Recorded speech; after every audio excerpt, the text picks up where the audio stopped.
Capítulo 11. Sobre las 9 clases de terreno. Conforme a las leyes de las operaciones militares, existen 9 clases de terreno. Si intereses locales luchan entre sí en su propio territorio, a este se le llama terreno de dispersión. Cuando los soldados están apegados a su casa y combaten cerca de su hogar, pueden ser dispersados con facilidad. Cuando penetras en un territorio ajeno, pero no lo haces en profundidad, a este se le llama territorio ligero. Esto significa que los soldados pueden regresar fácilmente. El territorio que puede resultarte ventajoso si lo tomas, y ventajoso al enemigo si es él quien lo conquista, se llama terreno clave. Un terreno de lucha inevitable es cualquier enclave defensivo o paso estratégico. Un territorio igualmente accesible para ti y para los demás se llama terreno de comunicación. El territorio que está rodeado por 3 territorios rivales, y es el primero en proporcionar libre acceso a él a todo el mundo, se llama terreno de intersección. El terreno de intersección es aquel en el que convergen las principales vías de comunicación uniéndolas entre sí. Sé el primero en ocuparlo, y la gente tendrá que ponerse de tu lado. Si lo obtienes, te encuentras seguro. Si lo pierdes, corres peligro. Cuando penetras en profundidad en un territorio ajeno, y dejas detrás muchas ciudades y pueblos, a este terreno se le llama difícil. Es un terreno del que es difícil regresar. Cuando atraviesas montañas boscosas, desfiladeros abruptos u otros accidentes difíciles de atravesar, a esto se le llama terreno desfavorable. Cuando el acceso es estrecho y la salida es tortuosa, de manera que una pequeña unidad enemiga puede atacarte, aunque tus tropas sean más numerosas, a este se le llama terreno cercado. Si eres capaz de una gran adaptación, puedes atravesar este territorio. Si solo puedes sobrevivir en un territorio luchando con rapidez, y si es fácil morir si no lo haces, a este se le llama terreno mortal. Las tropas que se encuentran en un terreno mortal están en la misma situación que si se encontraran en una barca que se hunde o en una casa ardiendo. Así pues, no combatas en un terreno de dispersión, no te detengas en un terreno ligero, no ataques en un terreno clave, ocupado por el enemigo, no dejes que tus tropas sean divididas en un terreno de comunicación. En terrenos de intersección, establece comunicaciones. En terrenos difíciles, entra aprovisionado. En terrenos desfavorables, continúa marchando. En terrenos cercados, haz planes. En terrenos mortales, lucha. En un terreno de dispersión, los soldados pueden huir. Un terreno ligero es cuando los soldados han penetrado en territorio enemigo, pero todavía no tienen las espaldas cubiertas. Por eso, sus mentes no están realmente concentradas, y no están listos para la batalla. No es ventajoso atacar al enemigo en un terreno clave. Lo que es ventajoso es llegar el primero a él. No debe permitirse que quede aislado el terreno de comunicación, para poder servirse de las rutas de suministros. En terrenos de intersección, estarás a salvo si estableces alianzas. Si las pierdes, te encontrarás en peligro. En terrenos difíciles, entrar aprovisionado significa reunir todo lo necesario para estar allí mucho tiempo. En terrenos desfavorables, ya que no puedes atrincherarte en ello, debes apresurarte a salir. En terrenos cercados, introduce tácticas sorpresivas. Si las tropas caen en un terreno mortal, todo el mundo luchará de manera espontánea. Por esto se dice, sitúa a las tropas en un terreno mortal y sobrevivirán. Los que eran antes considerados como expertos en el arte de la guerra eran capaces de hacer que el enemigo perdiera contacto entre su vanguardia y su retaguardia, la confianza entre las grandes y las pequeñas unidades, el interés recíproco para el bienestar de los diferentes rangos, el apoyo mutuo entre gobernantes y gobernados, el alistamiento de soldados y la coherencia de sus ejércitos. Estos expertos entraban en acción cuando les era ventajoso, y se retenían en caso contrario. Introducían cambios para confundir al enemigo, atacándolos aquí y allá, aterrorizándolos y sembrando en ellos la confusión, de tal manera que no les daban tiempo para hacer planes. Se podría preguntar cómo enfrentarse a fuerzas enemigas numerosas y bien organizadas que se dirigen hacia ti. La respuesta es quitarles en primer lugar algo que aprecien, y después te escucharán. La rapidez de acción es el factor esencial de la condición de la fuerza militar, aprovechándose de los errores de los adversarios, desplazándose por caminos que no esperan y atacando cuando no están en guardia. Esto significa que para aprovecharse de la falta de preparación, de visión y de cautela de los adversarios, es necesario actuar con rapidez, y que si dudas, esos errores no te servirán de nada. En una invasión, por regla general, cuanto más se adentran los invasores en el territorio ajeno, más fuertes se hacen, hasta el punto de que el gobierno nativo no puede ya expulsarlos. Escoge campos fértiles, y las tropas tendrán suficiente para comer. Cuida de su salud y evita el cansancio, consolida su energía, aumenta su fuerza. Que los movimientos de tus tropas y la preparación de tus planes sean insondables. Consolida la energía más entusiasta de tus tropas, ahorra las fuerzas sobrantes, mantén en secreto tus formaciones y tus planes, permaneciendo insondable para los enemigos, y espera a que se produzca un punto vulnerable para avanzar. Sitúa a tus tropas en un punto que no tenga salida, de manera que tengan que morir antes de poder escapar. Porque, ante la posibilidad de la muerte, ¿qué no estarán dispuestas a hacer? Los guerreros dan entonces lo mejor de sus fuerzas. Cuando se hallan ante un grave peligro, pierden el miedo. Cuando no hay ningún sitio a donde ir, permanecen firmes. Cuando están totalmente implicados en un terreno, se aferran a él. Si no tienen otra opción, lucharán hasta el final. Por esta razón, los soldados están vigilantes sin tener que ser estimulados, se alistan sin tener que ser llamados a filas, son amistosos sin necesidad de promesas, y se puede confiar en ellos sin necesidad de órdenes. Esto significa que cuando los combatientes se encuentran en peligro de muerte, sea cual sea su rango, todos tienen el mismo objetivo, y, por lo tanto, están alertas sin necesidad de ser estimulados, tienen buena voluntad de manera espontánea y sin necesidad de recibir órdenes, y puede confiarse de manera natural en ellos sin promesas ni necesidad de jerarquía. Prohíbe los augurios para evitar las dudas, y los soldados nunca te abandonarán. Si tus soldados no tienen riquezas, no es porque las desdenden. Si no tienen más longevidad, no es porque no quieran vivir más tiempo. El día en que se da la orden de marcha, los soldados lloran. Así pues, una operación militar preparada con pericia debe ser como una serpiente veloz que contraataca con su cola cuando alguien le ataca por la cabeza, contraataca con la cabeza cuando alguien le ataca por la cola y contraataca con cabeza y cola cuando alguien le ataca por el medio. Esta imagen representa el método de una línea de batalla que responde velozmente cuando es atacada.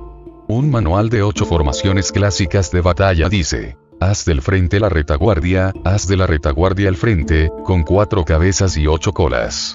Haz que la cabeza esté en todas partes, y cuando el enemigo arremeta por el centro, cabeza y cola acudirán al rescate. Puede preguntarse la cuestión de si es posible hacer que una fuerza militar sea como una serpiente rápida. La respuesta es afirmativa. Incluso las personas que se tienen antipatía, encontrándose en el mismo barco, se ayudarán entre sí en caso de peligro de zozobrar. Es la fuerza de la situación la que hace que esto suceda. Por esto, no basta con depositar la confianza en caballos atados y ruedas fijadas. Se atan los caballos para formar una línea de combate estable, y se fijan las ruedas para hacer que los carros no se puedan mover. Pero aún así, esto no es suficientemente seguro ni se puede confiar en ello. Es necesario permitir que haya variantes a los cambios que se hacen, poniendo a los soldados en situaciones mortales, de manera que combatan de forma espontánea y se ayuden unos a otros codo con codo. Este es el camino de la seguridad y de la obtención de una victoria cierta. La mejor organización es hacer que se exprese el valor y mantenerlo constante. Tener éxito tanto con tropas débiles como con tropas aguerridas se basa en la configuración de las circunstancias. Si obtienes la ventaja del terreno, puedes vencer a los adversarios, incluso con tropas ligeras y débiles. ¿Cuánto más te sería posible si tienes tropas poderosas y aguerridas? Lo que hace posible la victoria a ambas clases de tropas es las circunstancias del terreno. Por lo tanto, los expertos en operaciones militares logran la cooperación de la tropa, de tal manera que dirigir un grupo es como dirigir a un solo individuo que no tiene más que una sola opción. Corresponde al general ser tranquilo, reservado, justo y metódico. Sus planes son tranquilos y absolutamente secretos para que nadie pueda descubrirlos. Su mando es justo y metódico, así que nadie se atreve a tomarlo a la ligera. Puede mantener a sus soldados sin información y en completa ignorancia de sus planes. cambia sus acciones y revisa sus planes, de manera que nadie pueda reconocerlos. Cambia de lugar su emplazamiento y se desplaza por caminos sinuosos, de manera que nadie pueda anticiparse. Puedes ganar cuando nadie puede entender en ningún momento cuáles son tus intenciones. Dice un gran hombre. El principal engaño que se valora en las operaciones militares no se dirige solo a los enemigos, sino que empieza por las propias tropas, para hacer que le sigan a uno sin saber a dónde van. Cuando un general fija una meta a sus tropas, es como el que sube a un lugar elevado y después retira la escalera. Cuando un general se adentra muy en el interior del territorio enemigo, está poniendo a prueba todo su potencial. Ha hecho quemar las naves a sus tropas y destruir sus casas. Así las conduce como un rebaño y todos ignoran hacia dónde se encaminan. Incumbe a los generales reunir a los ejércitos y ponerlos en situaciones peligrosas. También han de examinar las adaptaciones a los diferentes terrenos, las ventajas de concentrarse o dispersarse, y las pautas de los sentimientos y situaciones humanas. Cuando se habla de ventajas y de desventajas de la concentración y de la dispersión, quiere decir que las pautas de los comportamientos humanos cambian según los diferentes tipos de terreno. En general, la pauta general de los invasores es unirse cuando están en el corazón del territorio enemigo, pero tienden a dispersarse cuando están en las franjas fronterizas. Cuando dejas tu territorio y atraviesas la frontera en una operación militar, te hallas en un terreno aislado. Cuando es accesible desde todos los puntos, es un terreno de comunicación. Cuando te adentras en profundidad, estás en un terreno difícil. Cuando penetras poco, estás en un terreno ligero. Cuando a tus espaldas se hallen espesuras infranqueables y delante pasajes estrechos, estás en un terreno cercado. Cuando no haya ningún sitio a donde ir, se trata de un terreno mortal. Así pues, en un terreno de dispersión, yo unificaría las mentes de los soldados. En un terreno ligero, las mantendría en contacto. En un terreno clave, les haría apresurarse para tomarlo. En un terreno de intersección, prestaría atención a la defensa.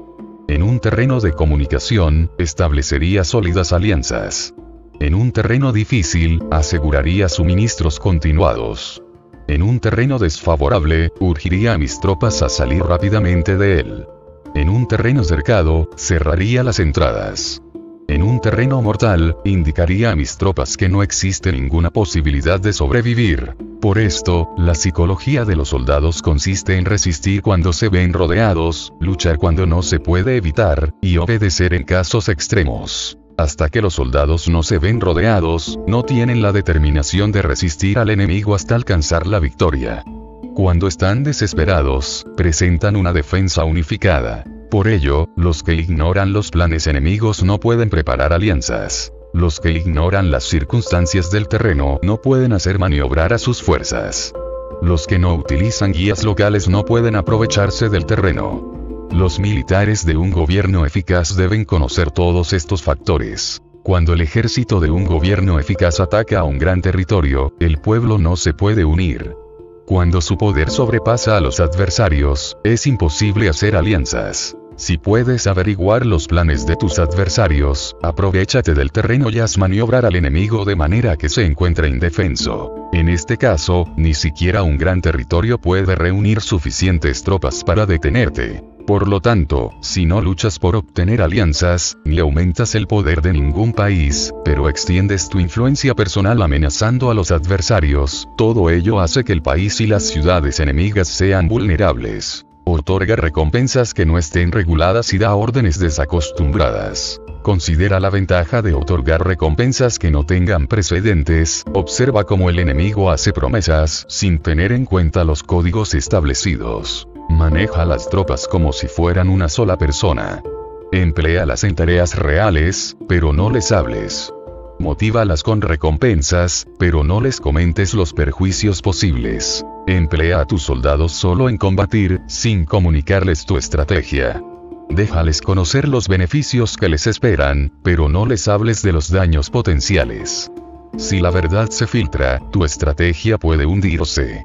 Si los soldados empiezan a preocuparse, se volverán vacilantes y temerosos. Colócalos en una situación de posible exterminio, y entonces lucharán para vivir. Ponles en peligro de muerte, y entonces sobrevivirán.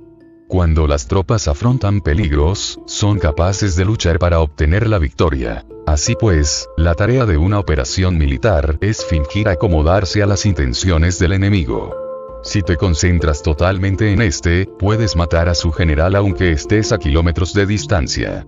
A esto se llama cumplir el objetivo con pericia. Al principio te acomodas a sus intenciones, después matas a sus generales. Esta es la pericia en el cumplimiento del objetivo. Así, el día en que se declara la guerra, se cierran las fronteras, se rompen los salvoconductos y se impide el paso de emisarios. Los asuntos se deciden rigurosamente desde que se comienza a planificar y establecer la estrategia desde la casa o cuartel general. El rigor en los cuarteles generales en la fase de planificación se refiere al mantenimiento del secreto. Cuando el enemigo ofrece oportunidades, aprovéchalas inmediatamente. Entérate primero de lo que pretende, y después anticípate a él. Mantén la disciplina y adáptate al enemigo, para determinar el resultado de la guerra. Así, al principio eres como una doncella y el enemigo abre sus puertas. Entonces, tú eres como una liebre suelta, y el enemigo no podrá expulsarte.